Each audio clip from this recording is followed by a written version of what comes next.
Ushbu loyiha Biznesni rivojlantirish banki hamkorligida Qashqadaryo viloyati Ko'kdala tumani Paxtasoy MFI 359 sonli konturda amalga oshirilmoqda.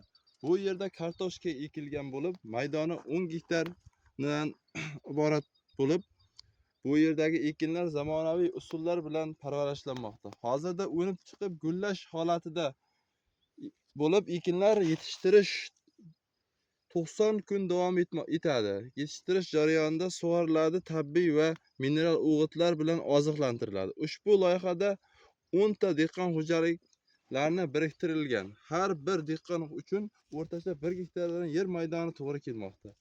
Loyihani samarali amalga oshirish uchun lider tadbirkor Paxtasoy chorvalari ishlab chiqarish kooperativi biriktirilgan bo'lib, ushbu loyiha bo'yicha har bir gektardan 30 tonna, jami 300 tonna hosil olish rejalashtirilgan. Kelajakda ekin maydonini kengaytirish va shu orqali dehqon xo'jaliklarining daromadlarini oshirish niyatimiz bor.